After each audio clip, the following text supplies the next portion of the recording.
All right, final piece here is actually going through our writing and making sure that it all, one, makes sense, and two, fits our formal register, our formal writing style. So you guys saw that as I went through the drafting process, I did make some revisions. I didn't like how some things sounded, so I adjusted it. But this is not perfect. Okay, even at a super quick glance, I can tell that there are a few things that I know I'm going to need to change. Okay, so I'm just going to read through it.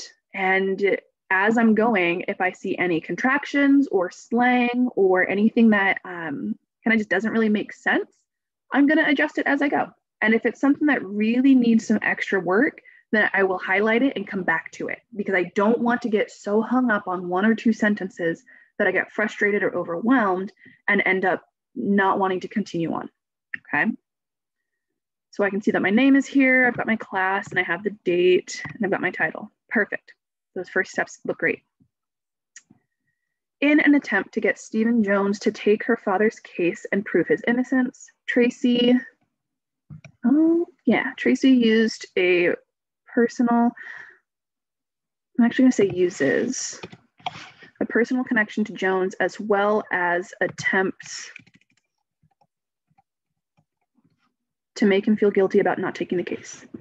She did not achieve her goal. No matter how much she tried to make a personal connection to Jones, he has not responded. Let's say did not respond. This might be because he has other cases that he is working on, and maybe he does not have the ability to take the case. Johnson wants the reader to think, that feels kind of just like plopped in there. I'm going to highlight that, come back to it. Johnson wants the reader to think about how many different details can go into making one decision. By showing the lack of response to Tracy's letters, the audience is able to see that we do not always get the attention and focus that we hoped for. This could be for a number of reasons, but sometimes it just does not happen. So that it still feels funky. I know I had mentioned this when I was typing it up. So what I'm actually going to do is, the audience, because we need to keep in third person. Although the audience cannot be sure,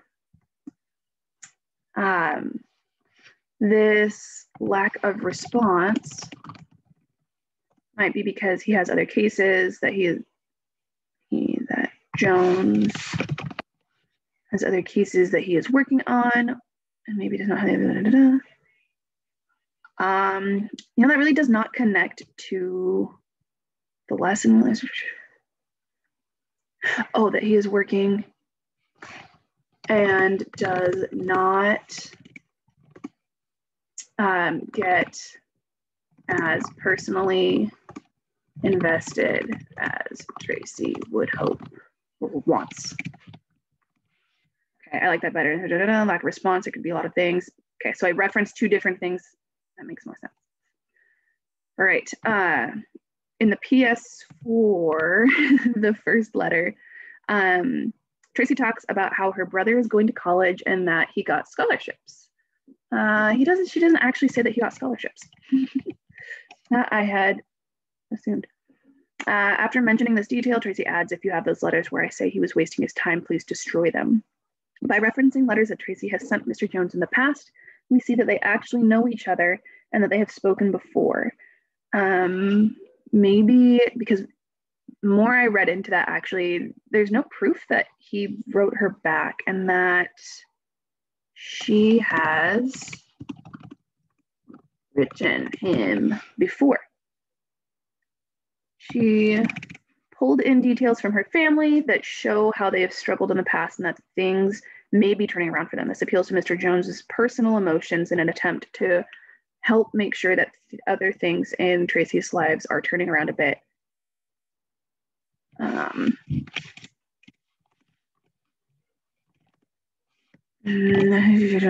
This, he can help. She does this to hint that he can help with things turning around by taking her dad's case. In the last paragraph of Tracy's May 7th letter, she says, right now, I'm looking for something to make me feel, that's kind of a big shift. This is not the only way that Tracy attempts to persuade Mr. Jones to take her dad's case. In the last paragraph of Tracy's, there we go. Okay, that's a better transition. Okay. Last paragraph of Tracy's May 7th letter, she says, right now, I'm looking for something to make me feel hopeful and I've got nothing. By adding on the I've got nothing line, she tries to make Mr. Jones feel guilty about not taking her dad's case. If he would have just stepped up and helped when she first reached out, then she believes that her brother would not have been targeted and blamed for Angela's death. That feels very plopped in there because I don't actually reference that. So how about I do some parentheses. She mentions that she believes her brother is being targeted for this girl's death just because their dad is on death row and has a bad reputation. Okay, so I'm explaining that a little bit. By showing a lack of hope, she attempts to guilt Jones into taking her dad's case so that she and her family, I've got parentheses, so I'm just gonna take this out, can hold on to just a little bit of hope. Essentially, she places the well-being of her entire family on Jones's shoulders and makes him carry that guilt. In the end, we see no response from Stephen Jones, so it is clear that Tracy has failed in getting him to take the case. Because there was no response to any of the letters, we see the frustration and defeat in Tracy's tone. She's come to accept that Jones is not representing her father, nor is he responding to her attempts to represent her brother in this new case. Without his response, we see no action. This is not the outcome that Tracy hoped for. This outcome of Jones is not responding helps us see that no matter how passionate we are about something, we cannot make someone feel passionate about something that they are not personally connected to. That sounds weird. It's also a long sentence, so I'm going to come back to that.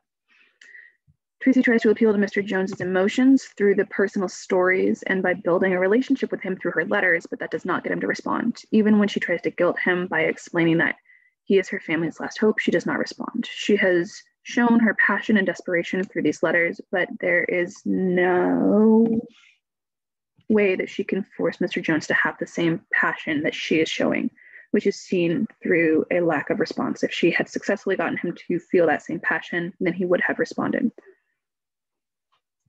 Okay. So I say this, okay, so I'm going to come back up here. Outcome of Jones not responding helps us see that, how about the lack of response from Jones? So switching up some of our wording might help. This lack of response from Jones helps us see that no matter how passionate we are about something, I'm using second person. I have to change this entire paragraph then, because we're not supposed to use we. All right, so in the end, there is no response from Stephen Jones, so it's clear that Tracy, because there was no response, the audience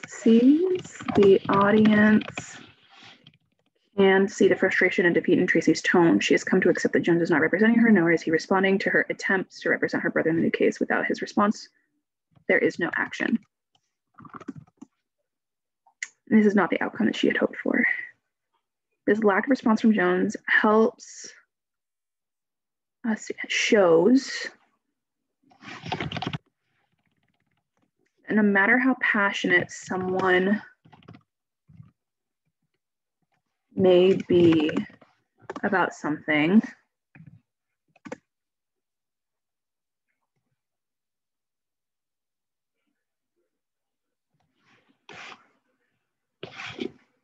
they cannot make others feel the same passion.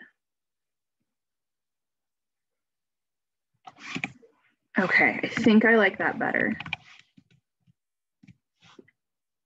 Yeah, I like that better. Okay.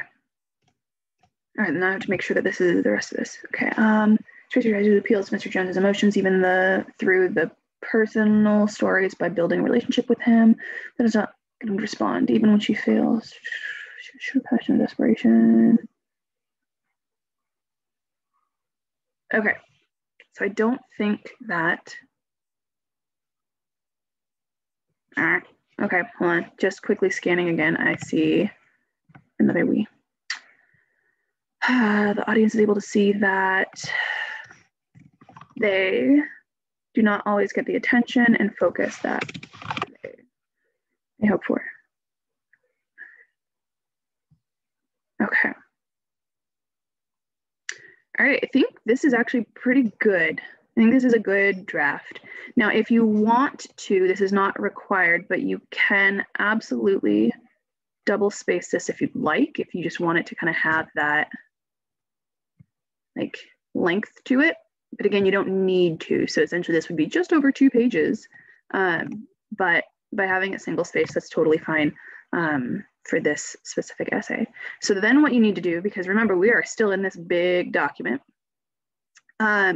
we need to select all of this, get just my essay, and open up our drive.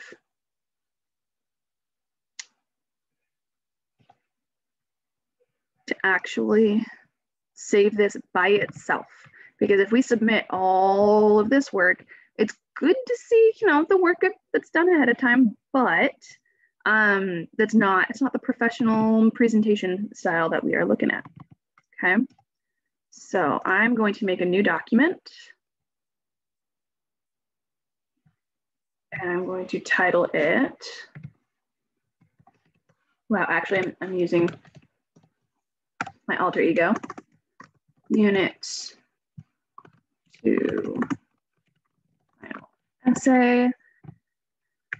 And there's my essay. Okay, and it's okay if that, I mean, it feels odd, right, to have that, but it's okay if we have it just an extra line down. If you really wanted to, you can remove that line in between the heading and the title. That's really personal preference. Okay, and then this is going to be what I submit. All Times New Roman. Let's make sure Times New Roman, size 12. There we go. Nothing's underlined, nothing's bolded. There